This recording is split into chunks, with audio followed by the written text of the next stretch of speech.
Hey everyone, just wanted to talk to you about your drip system that you have and how you add heads and also the different options of the heads that you have.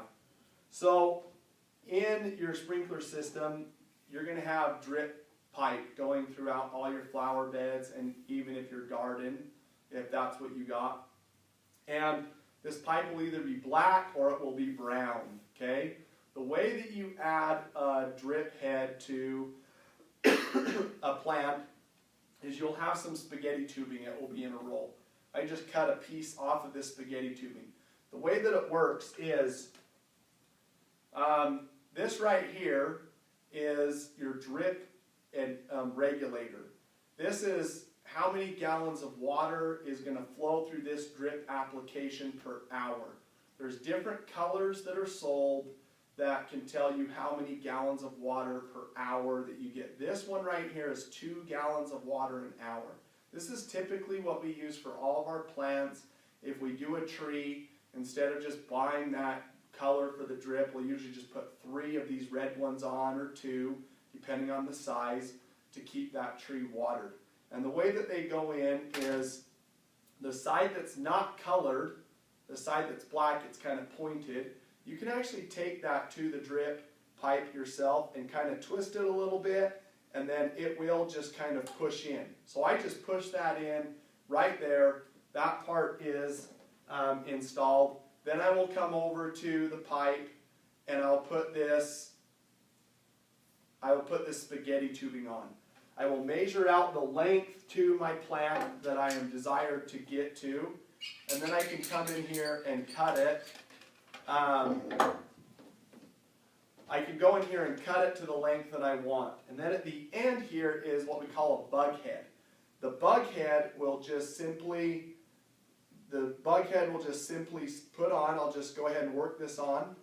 And now the bug head is on. This is so that spiders and bugs don't crawl up in and lay eggs and cobwebs and all sorts of that to plug up the drip. And then you'll just run that to the middle of the plant, and that part of your drip system is installed. There's other applications for drip system that you have. There are these little stake spray heads that they are sold. These are great applications for areas where you want to put ground cover or bulbs and things like that. You don't want to run 100 of these to an area that you have ground cover or bulbs to keep it watered. Although I do feel that this is the best way to water your plants.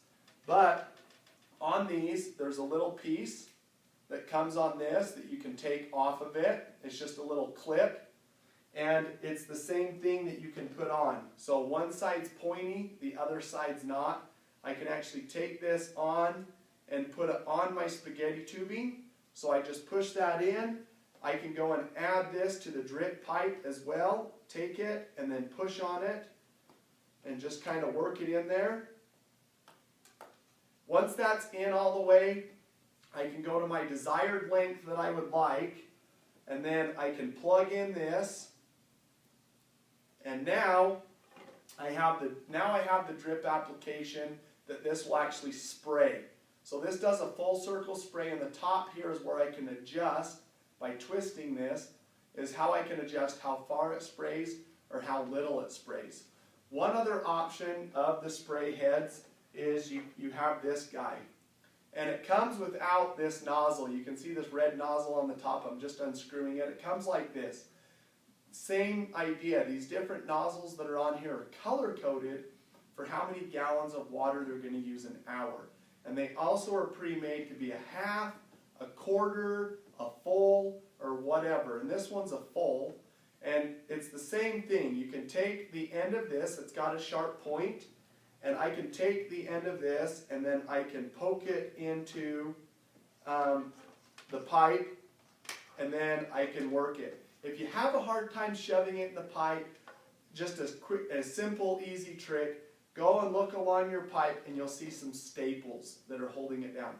You can take one of those staples and just the point on that, just slowly push it and you can poke a hole through. If you decide to do that, make sure that you don't use all your strength and run it through both sides, or else you're going to have another hole on the opposite side. But now you can take this is plugged in, and then there is an adjustment valve right here that I can use to adjust how much spray is coming out. I can turn it down or up. The only thing that I have noticed on using these heads, these two heads that have the stakes on them that spray, is once in a while in the winter, the plastic right here can freeze and break. It doesn't happen to all of them, doesn't happen to every time, but when you go and turn your water on in the spring, go and see which of these are broken, if any. If they are, you can go down and buy a new one. Just go and pull out the one that's broken. You can pull it out, and then you can plug in a new one, and it's fixed. And then you can go ahead and that's how easy it is to fix those. These ones that go to each individual plant, I have noticed that we really haven't had a lot of callbacks on those with them freezing and breaking. They seem to work really well. I usually like these for all the plants and trees, but if you are going to do a lot of ground cover or bulb areas, something like this is necessary for those areas. I hope that helps you on your tips for installing the drip system and how to continue to add drip to your plants as you continue to add plants and trees.